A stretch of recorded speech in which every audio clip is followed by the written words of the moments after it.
Welcome back, everybody. Welcome back to Crawler Canyon. And by extension, welcome back to the close of round 2 of the Invitational. This is the Elimination Round, number 1. This round is a typical 6-gate affair, beginning climbing through Daphne's Line in a semi-completed Drybone Valley, crossing over the top down the New Face area through Gate 2. Competitors will have to make a U-turn to pass through Gate 3 on a side hill. They will then transfer over to Undertaker, where they can choose most whatever line they want to make the climb up through Gate 4. Bit of a tricky section here, off camber through the rocks in Gate 5. And for many, I think what will be an unfortunate gate placement in a very rough area for Gate 6, and then down through the finish markers. As this is a 6-gate affair, scoring is what scoring is. A gate hit is 7 points, a rollover is 10, a reverse is 2. There are no gate points, so a perfect score is 0. Here are the competitors lined up for the elimination round. The Banana, followed by Colonel Mustard. Of course, no one can forget the Gate Rover, and just happy to be here, Team Bearcat. It wouldn't be a 6-gate if we didn't leave something up to chance.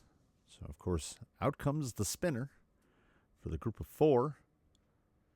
And the spinner will select to run first, perhaps the most unfortunate position to run in. The arrow moves slowly around and comes to a stop just barely on the Banana. So the Banana will be up first on an untested course. We whittle the spinner field down to 3. The spinner takes its twirl, slowly coming to a rest, ever so slowly. And it looks like it is going to wrap around and eventually stop on Team Bearcat, which it does. Running second, Team Bearcat. This is a single run. Only one makes it out alive. Here are the final pair. This is the spin to see who will run last.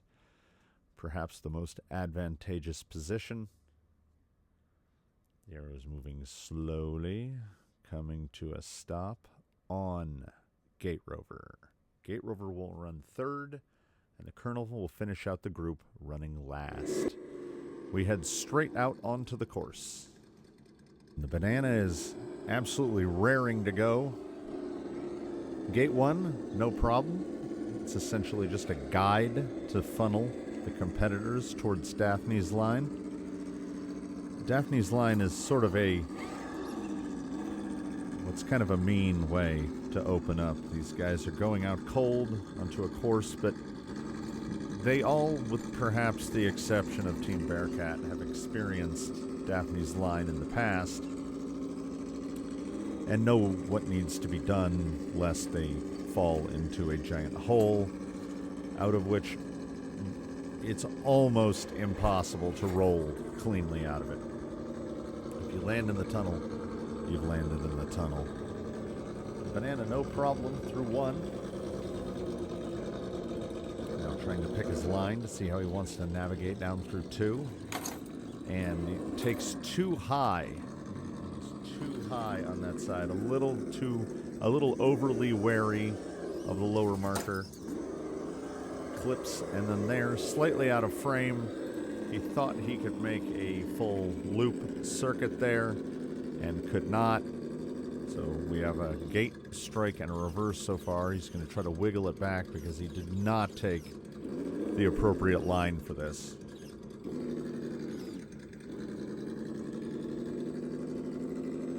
Trying to pull up around. He's effectively perpendicular to this gate.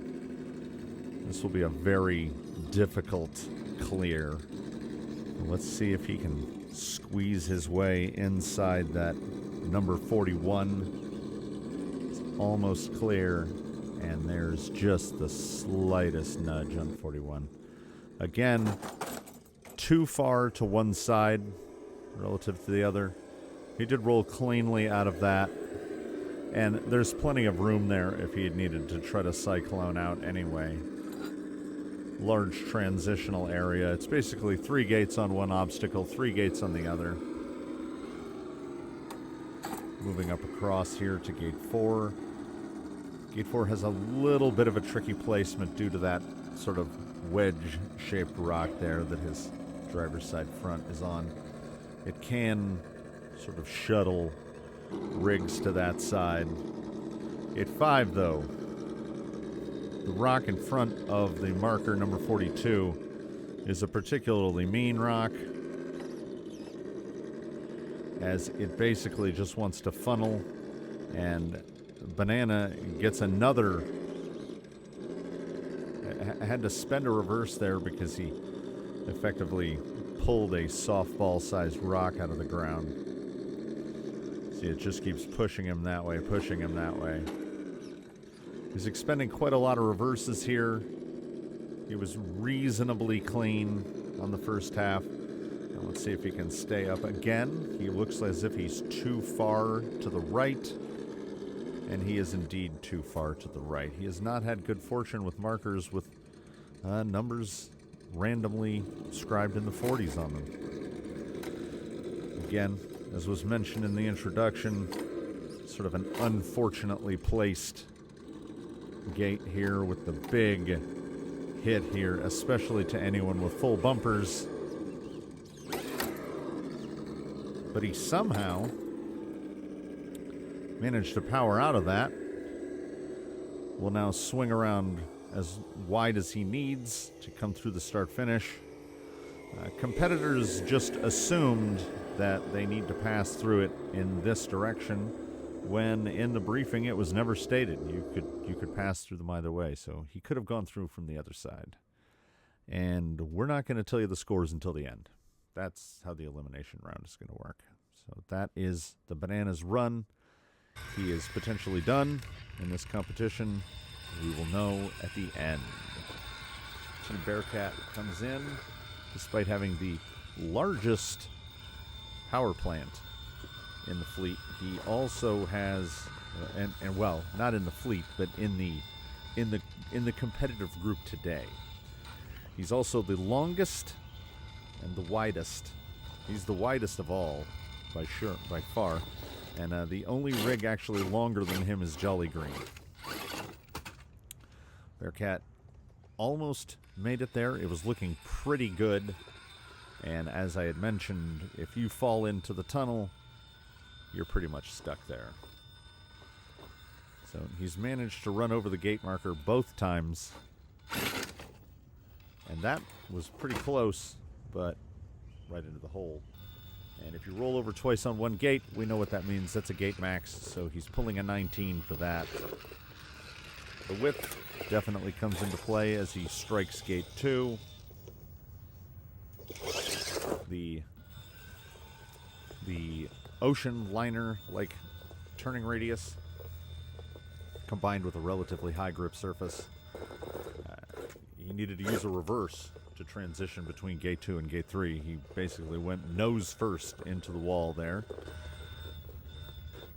Don't believe he's lined up in such a way as to clear gate 3. He is very wide. He's now effectively straddling the low marker.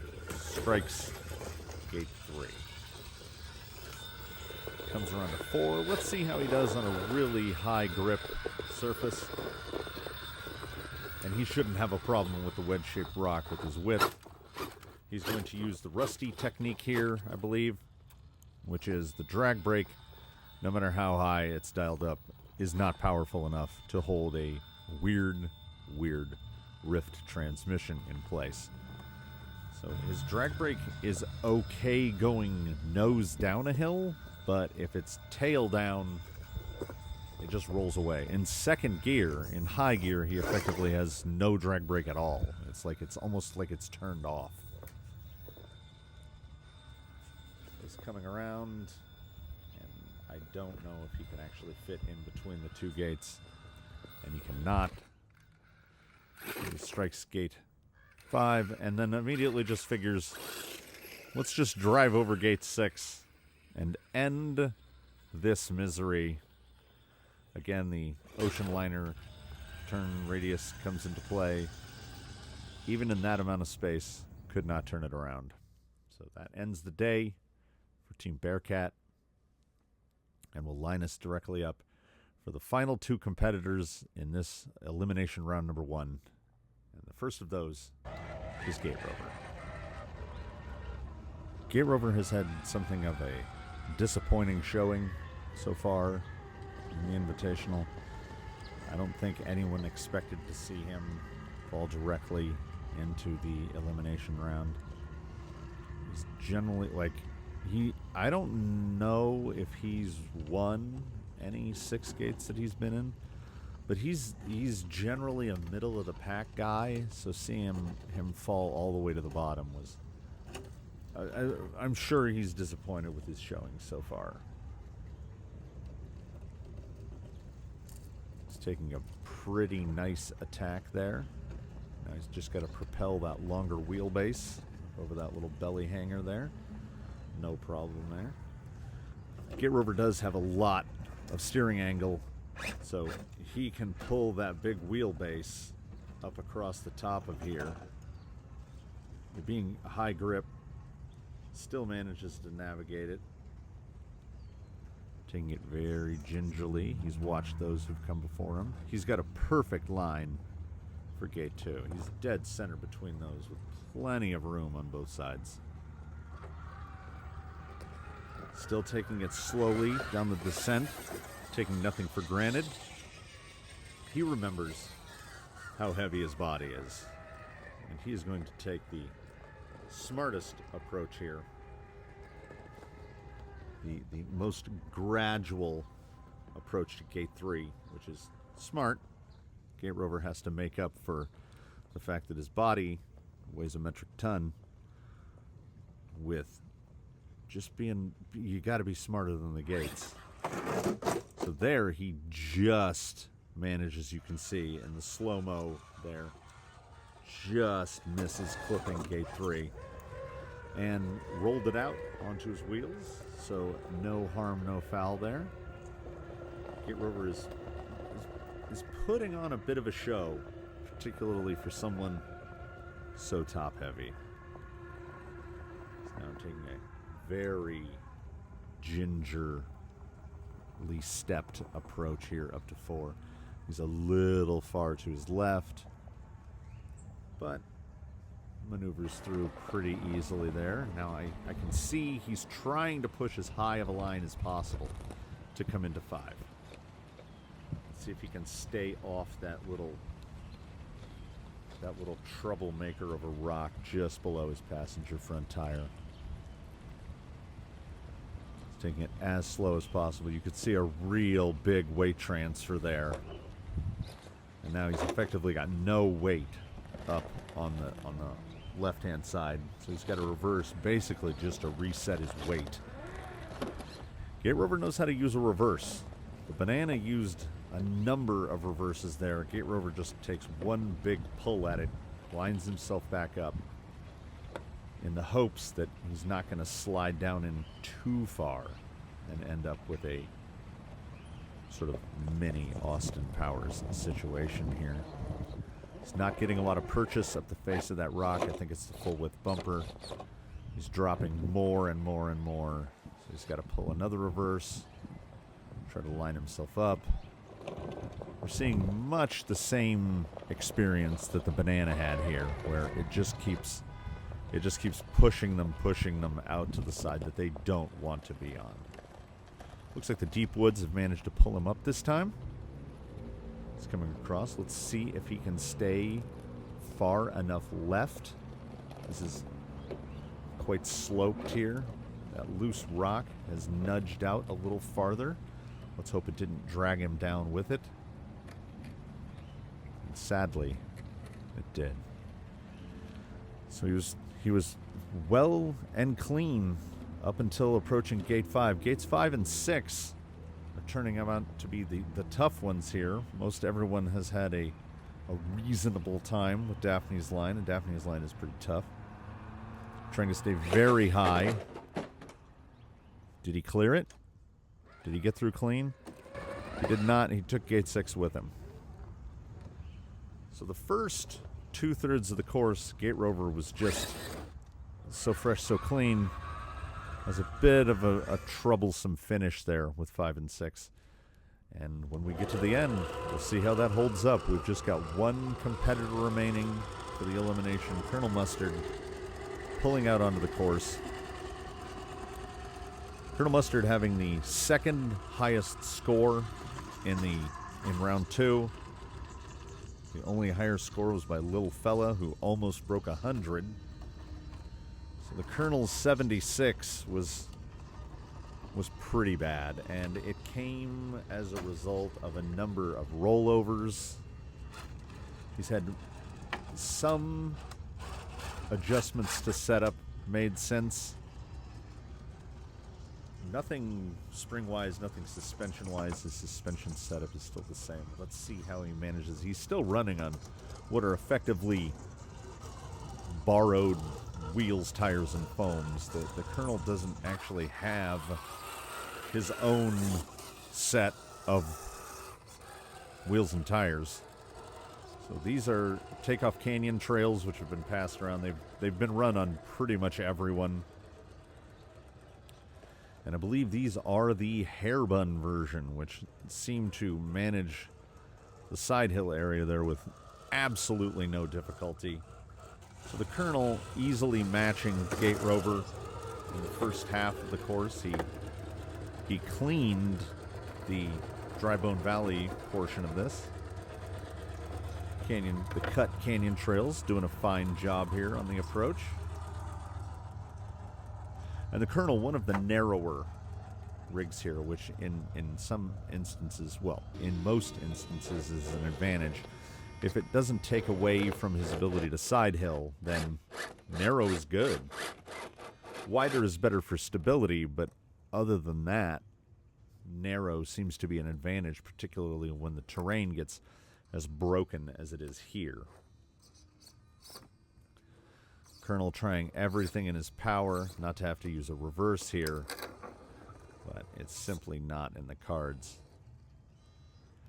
See a tire just slide down, land almost in the exact same spot. But the Canyon Trail pulled up and over the top of it, I will say better than the Deep Woods did. So now he's successfully through 5, which is something few before him have done. He's now gradually down into 6. He's bumpered up there. And he's fairly well and truly stuck here. The only question will be, can he extricate from this precarious position without striking a marker?